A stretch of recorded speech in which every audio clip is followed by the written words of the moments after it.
UP चुनाव में योगी से टक्कर के लिए अखिलेश यादव ने यह मेगा प्लान बनाया है। चुनावी मुहिम का आगाज अखिलेश रथ यात्रा से करने वाले हैं। अखिलेश सितंबर के पहले हफ्ते में रथ यात्रा शुरू कर सकते हैं। अब रथ यात्रा की शुरुआत किसी बड़े हिंदू धर्म स्थान से की जाएगी। रथ यात्रा के लिए धर्म स्थान के चुनाव पर विचार अभी जारी है। विकल्प के तौर पर अयोध्या, मथुरा, काशी के नाम पर चर्चा है। अखिलेश ने इसे समाजवादी पीडीए रथ यात्रा का नाम दिया है। समाजवादी पीडीए यात्रा रथ यात्रा यूपी की सभी 403 विधानसभा सीटों को कवर करेगी। अखिलेश का फोकस पश्चिमी यूपी के जाट गुर्जर बहुल क्षेत्रों पर रहेगा। बुलंदशहर और मुरादाबाद मंडल को ज्यादा समय दे सकते हैं। इस रथ यात्रा की कमान अखिलेश यादव खुद संभालने वाले हैं। डिंपल यादव, शिवपाल यादव, माता प्रसाद पांडे भी यात्रा में शामिल होंगे। पार्टी के एमपी, विधायकों, जिला अध्यक्षों को तैयारियों का जिम्मा सौंपा गया है। 27 में अखिलेश योगी को सॉफ्ट हिंदुत्व पर घेरना चाहते हैं। राम मंदिर चढ़ावा चोरी मुद्दा भी अखिलेश इसीलिए उठा रहे हैं। तो अयोध्या के बहाने योगी को कानून व्यवस्था पर घेरना चाहते हैं। अखिलेश की रथ यात्रा के ऐलान के साथ ही सियासी पारा चढ़ा हुआ है।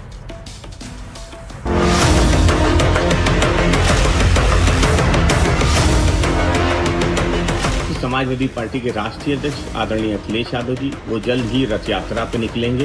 उत्तर प्रदेश की प्रत्येक विधानसभा को रथ यात्रा से जोड़ने की योजना है, जिससे कि उत्तर प्रदेश के रहने वाले प्रत्येक नागरिक तक आदरणीय अखिलेश यादव जी का संदेश जाए। समाजवादी पार्टी भी अपनी यात्रा निकाल रही है, सबको निकालनी चाहिए, क्योंकि भारतीय जनता पार्टी ने, योगी आदित्यनाथ सरकार ने इन 10 सालों में जो अत्याचार इस प्रदेश के दलितों, महिलाओं पर किए, ऐसी सरकार बदलना जरूरी है।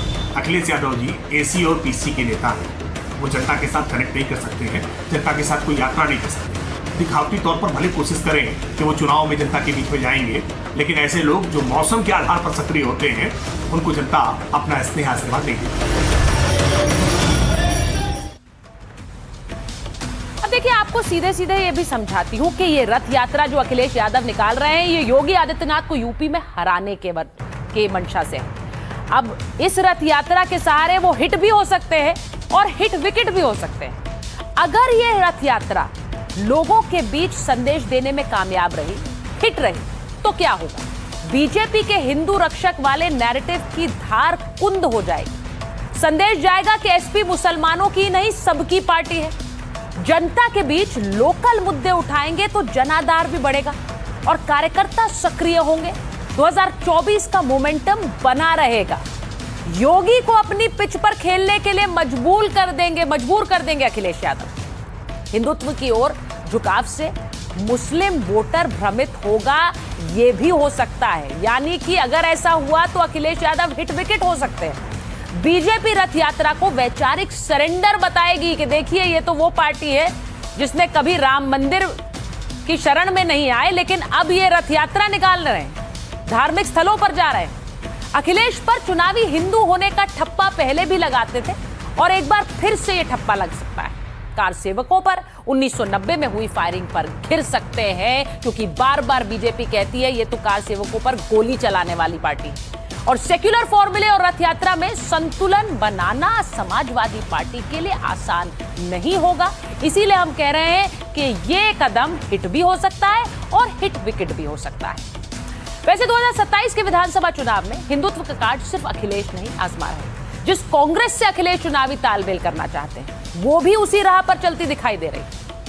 कांग्रेस हिंदू विरोधी छवि तोड़ने की कोशिश कर रही। लोकसभा में चढ़ावा चोरी का मुद्दा उठाने वाली है कांग्रेस पार्टी। जो आगामी मॉनसून सत्र है, उसमें पार्टी नेता सार्वजनिक मंचों पर खुद को सनातनी कह रहे हैं। कांग्रेस पहले की तरह राम मंदिर का विरोध नहीं करती। कांग्रेस राम मंदिर में चढ़ावा चोरी का मुद्दा उठा रही। इसके जरिए खुद को राम हितैषी बताने की कोशिश है। भारत जोड़ो यात्रा में राहुल ने मंदिरों में पूजा की थी। कांग्रेस मुसलमानों से जुड़े मुद्दों पर बोलने से बच रही है। ब्राह्मण और सवर्ण पहले कांग्रेस के परमानेंट वोटर थे, आपको याद दिला दूं, लेकिन बीजेपी ने हिंदुत्व से ब्राह्मण वोट कांग्रेस से छिटक गया और कांग्रेस अब ये वोट बैंक वापस पाना चाहती है। तो कांग्रेस हिंदू वोटर की नाराजगी दूर करना चाह रही है। तो ये भी आपको मैंने बताया। अब मैं आपको बताती हूं कि इसी मुद्दे पर मैंने आचार्य प्रमोद कृष्णम से बात की, जो कि कल की पीठ के पीठाधीश्वर हैं और प्रमोद कृष्णम क्या कह रहे हैं, जरा सुनिए। कल्की धाम के पीठाधीश्वर आचार्य प्रमोद कृष्णम जी हमारे साथ जुड़ रहे हैं। आचार्य जी, बहुत बहुत स्वागत आपका IDTV इंडिया पर। आज जो सबसे बड़ी खबर आई आचार्य जी, 27 के चुनाव होने वाले हैं, उससे पहले ये कि अखिलेश यादव एक रथ यात्रा निकालने वाले हैं और कहा यह जा रहा है कि एक बड़े हिंदू धार्मिक स्थल से वो ये रथ यात्रा निकालेंगे। अब मुझे लगा इस पर आपसे तो बात होनी ही चाहिए।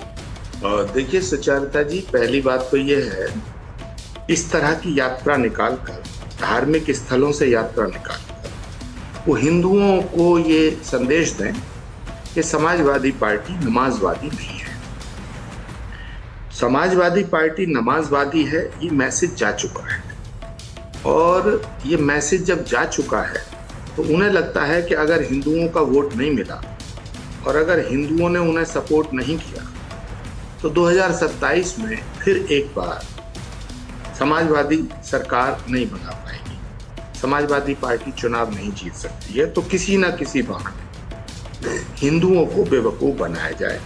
हिंदुओं को बेवकूफ़ बनाने का काम सो कॉल्ड सेकुलर पार्टियों ने पिछले 60 सालों से किया है। इनका जो ये सूडो सेकुलरिज्म है, ये कुछ नहीं है, ये हिंदुओं को बांटने का एक षड्यंत्र है, एक कॉन्स्पिरेसी है, एक साजिश है हिंदुओं के खिलाफ। अखिलेश यादव जी का और समाजवादी पार्टी का जो इतिहास है वो बड़ा जग जाहिर है, छुपा हुआ नहीं है। राम मंदिर का विरोध करना, राम भक्तों पर गोली चलाना, संतों को लाठियों से पिटवाना, साधु संतों का विरोध करना, अपमान करना, गाली देना, श्री कल्की धाम के निर्माण पर पाबंदी लगा, तो जो उनकी हरकतें और इतिहास है, उन्हें रथ यात्रा नहीं निकालनी चाहिए, उन्हें हज यात्रा पे जाना चाहिए, उन्हें हज यात्रा। आचार्य जी, आप उन्हें सूडो सेक्युलर कह रहे हैं, उनकी पार्टी के तो प्रवक्ता नेता तमाम ये अब कहते रह रहे हैं कि चढ़ावा चोरी की बात हमने की, हम असली राम भक्त हैं, हम इस पूरे मुद्दे को उठा रहे हैं। तो वो आपको लग रहा है 27 के रास्ते अब उनकी जो डगर है वो अब मंदिर के रास्ते ही होकर निकलेगी? यही राम राज्य है जिसकी कल्पना महात्मा गांधी ने की थी। जो कल्पना, जो सपना महात्मा गांधी ने देखा, जो कल्पना महात्मा गांधी ने की कि भारत में राम राज्य स्थापित होना चाहिए, उसका ये प्रमाण है, सबूत है और उसका ये प्रारंभिक चरण है कि जो लोग राम मंदिर से चिढ़ते थे, राम के नाम से चिढ़ते थे, राम मंदिर का विरोध करते थे, जो लोग कभी भी राम मंदिर के पक्ष में नहीं रहे, समर्थन नहीं दे रहे, वो राम मंदिर की बात कर रहे हैं। जो लोग सनातन को मिटाने की बात कर रहे थे, जो लोग हिंदुत्व को मिटाने की बात कर रहे थे, वो आज सनातन धर्म की वकालत करते हुए नजर आ रहे हैं। और जो लोग हज यात्रा पे जाते थे, हज यात्रा की बात करते थे, वो आज रथ यात्रा की बात कर रहे हैं। तो मैं समझता हूँ जो सपना महात्मा गांधी ने देखा वो नरेंद्र मोदी जी और योगी आदित्यनाथ जी ने पूरा किया है। आप मुझे ये बताइए, एक तरफ जो कांग्रेस के सांसद हैं इमरान मसूद, उन्होंने कहा कि अखिलेश जी तो मुसलमानों की बात नहीं कर रहे हैं, बड़ा विवाद बढ़ गया कि वहाँ गठबंधन की बात हो रही है, वहाँ उन्होंने कह दिया ये मुस्लिम विरोधी हैं, इन्होंने मुसलमानों के लिए कुछ नहीं किया है। तो एक तरफ ये आरोप लग रहे हैं, दूसरी तरफ रथ यात्रा की तैयारी हो रही है। ये दोनों में सामंजस्य कैसे बिठाएंगे अखिलेश जी, क्योंकि 27 का एक बहुत बड़ा दाव है उनके लिए भी, वापस सत्ता में आने, 2 बार सत्ता से बाहर रहे हैं वो। देखिए सुचारिता जी, झगड़ा ये नहीं है जो दिखाया जा रहा है, झगड़ा दूसरा है। झगड़ा ये है कि इमरान मसूद साहब उत्तर प्रदेश के ओवैसी बनना चाहते हैं। इमरान मसूद मुसलमान भाई बहनों को ये दिखाना चाहते हैं कि सबसे बड़े रहनुमा मुसलमानों के इमरान मसूद हैं। लेकिन अखिलेश यादव का और इमरान मसूद का जो झगड़ा है वो सियासी नहीं है, वो मजहबी है, दीनी है। दीन का सबसे बड़ा रहनुमा कौन? इमरान मसूद चाहते हैं मैं बन जाऊं और अखिलेश यादव चाहते हैं मैं बन जाऊं। मैं एक बात आपके चैनल पे आज कहना चाहता हूँ, बहुत बड़ी बात कहना चाहता हूँ, बहुत बड़ी बात कहना चाहता हूँ कि जब हम अखिलेश यादव टोपी लगा करके, लाल टोपी लगा करके और नमाजवादी होने का ढोंग रचते हैं, इसका मतलब है कि वो मुसलमानों को भी धोखा दे रहे हैं। अगर सच में वो नमाजवादी है, सच में वो मुसलमानों के रहनुमा है, तो अखिलेश यादव जी को कहना चाहिए कि अगर 2027 में हमारी सरकार बन गई तो हमारा चीफ मिनिस्टर कोई मुसलमान होगा। मैं चुनौती देता हूं, कह दें वो इस बार, दूध का दूध और पानी का पानी हो जाएगा, सारी नमाजवादियत निकल जाएगी। तो आपने सुना आचार्य प्रमोद कृष्णम जो कि सीधे कह रहे हैं कि यूपी में मुस्लिम सीएम का दांव क्यों नहीं चलते हैं अखिलेश यादव, वो तो हमेशा से मुसलमानों के मसीहा बनना चाहते हैं। तो आप देख रहे हैं कि रथ यात्रा निकलेगी तो उस समय राजनीति कहां जाएगी उसकी भी एक झलक आप देखिए, क्योंकि अखिलेश यादव के ऊपर ये बयानबाजी होने वाली आने वाले समय में। लेकिन अखिलेश यादव के एक बड़े नेता यानी समाजवादी पार्टी के बड़े नेता आजम खां पर आज किस तरह राजनीति भी हुई है और साथ ही साथ एक्शन भी हुआ है वो बताते हैं। आजम का जौहर पर योगी का बुलडोजर चलने वाला है। समाजवादी पार्टी के नेता आजम खां उत्तर प्रदेश की राजनीति का बड़ा नाम है, लेकिन उनकी मुसीबतों में एक नया इजाफा हुआ। उन्होंने यूपी के रामपुर में जो जौहर यूनिवर्सिटी बनवाई थी उसकी बिल्डिंग पर मुख्यमंत्री योगी आदित्यनाथ की सरकार बुलडोजर चलाने वाली है। ये जो आप तस्वीर देख रहे हैं ये उसी जौहर यूनिवर्सिटी की तस्वीर है और देखिए कितनी भव्य तरीके से इस यूनिवर्सिटी को बनवाया गया। लेकिन इसे लेकर जो अनियमितताएं आई उसके बाद अब योगी आदित्यनाथ क्या इस यूनिवर्सिटी पर बुलडोजर चलवा देंगे? उत्तर प्रदेश की राजनीति में योगी आदित्यनाथ और आजम खां की सियासी अदावत हमेशा से बेहद तीखी रही है, वैचारिक ध्रुवीकरण का केंद्र भी रही, जहां एक तरफ योगी हिंदुत्व और सख्त कानून व्यवस्था की राजनीति का प्रतिनिधित्व करते रहे, दूसरी तरफ आजम खां समाजवादी पार्टी के कद्दावर मुस्लिम चेहरे और अपने आक्रामक बयानों के लिए जाने जाते रहे। इन दोनों के बीच का टकराव सिर्फ बयानों तक सीमित नहीं रहा। बीजेपी के सत्ता में आने के बाद आजम खां और उनके परिवार पर दर्जनों मुकदमों और कानूनी कार्रवाई ने इस सियासी जंग को और गहरा कर दिया। रामपुर के गढ़ में दोनों के बीच की प्रतिद्वंदिता यूपी की राजनीति में दो धुर विपरीत विचारधाराओं के सीधे टकराव का सबसे बड़ा उदाहरण मानी जाती है। और यह अदावत पुरानी है और अब उसका एक नया रूप दिख रहा है। क्या समाजवादी पार्टी तो यही कहती है। अब आपको तस्वीर दिखाती हूँ। रामपुर डेवलपमेंट अथॉरिटी की टीम रामपुर में आजम खां के जौहर यूनिवर्सिटी पहुंची, डिमोलिशन का नोटिस दे दिया। उसी की वो तस्वीरें आपको दिखा रहे हैं, यानी आजम खां की उस यूनिवर्सिटी पर अब बुलडोजर चलेगा। रामपुर डेवलपमेंट अथॉरिटी की टीम पहुंची।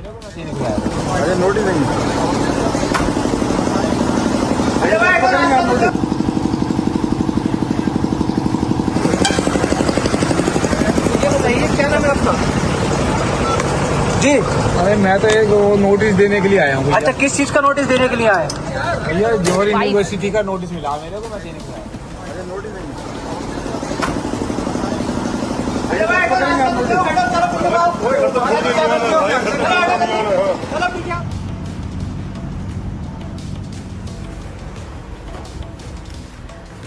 पूरा मामला आपको बता देती हूं। रामपुर की जौहर यूनिवर्सिटी पर बुलडोजर का खतरा है। 1500 बीघे में बने यूनिवर्सिटी कैंपस में 40 बिल्डिंग, 40 में से 38 बिल्डिंग अवैध है।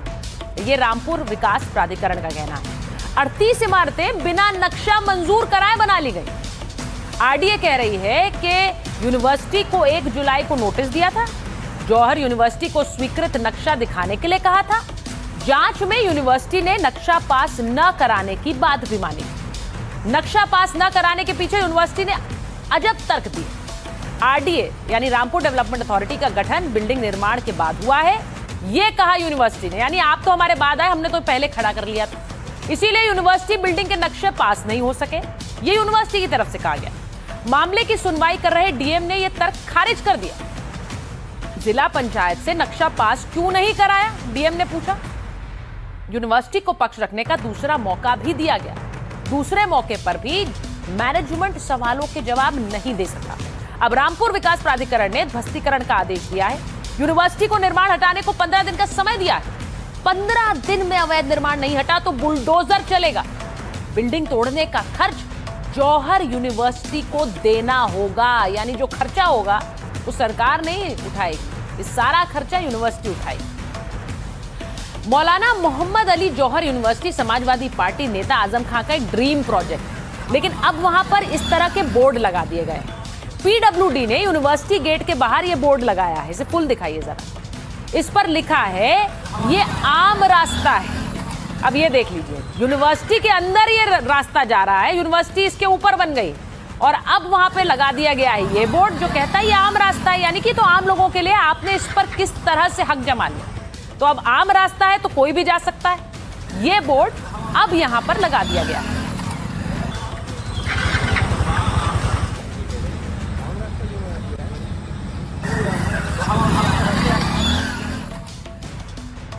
रामपुर की मोहम्मद अली जौहर यूनिवर्सिटी जो कि आजम खान का ड्रीम प्रोजेक्ट है और 450 एकड़ से ज़्यादा ज़मीन में फैली हुई है। इसमें 40 बेशकीमत भवन है, जैसे ये देखिए हमारे पीछे इंजीनियरिंग कॉलेज है, उसके बाद में ये नर्सिंग कॉलेज है, फिर एग्रीकल्चर डिपार्टमेंट है, उसके बाद लॉ डिपार्टमेंट और इसी तरीके के यहाँ पे 40 बेशकीमत भवन हैं।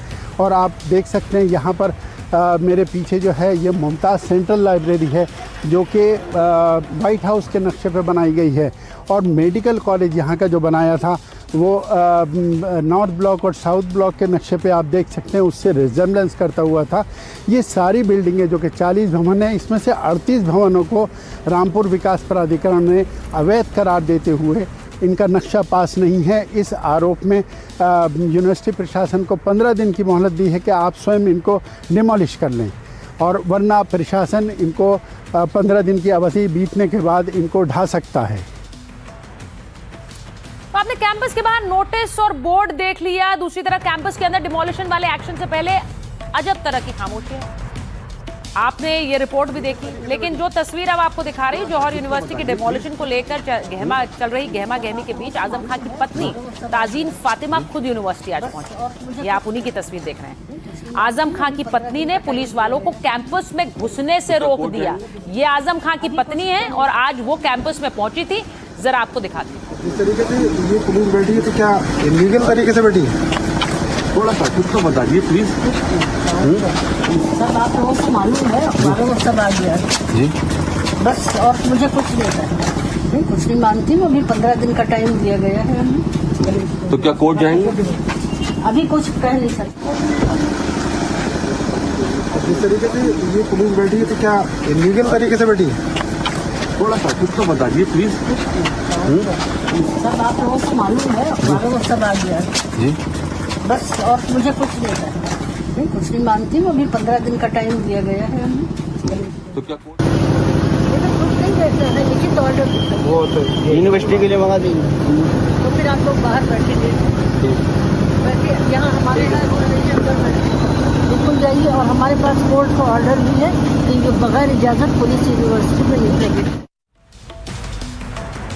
अब जहां एक तरफ आपने सुना आजम खान की पत्नी सीधे सीधे वहां पहुंचकर कह रही हैं कि यहां पर आपको आने की इजाजत नहीं है, हमारे पास ऑर्डर है, हम इसीलिए आए हैं। उधर अखिलेश यादव ने भी इस पर पोस्ट किया। उन्होंने लिखा बीजेपी को शिक्षा में सांप्रदायिकता दिखती है। शिक्षा, शिक्षक, नौकरी बीजेपी के एजेंडे में नहीं है। बीजेपी साथियों के अवैध निर्माण कब ढहाएगी? यानी अखिलेश यादव कह रहे हैं कि ये साथियों के निर्माण नहीं ढहाती, सिर्फ हमारे निर्माण ढहा रही है, यानी समाजवादी पार्टी के नेता का निर्माण ढाया जा रहा है। सुनिए जरा किस तरह बयानबाजी हो रही है जौहर यूनिवर्सिटी पर।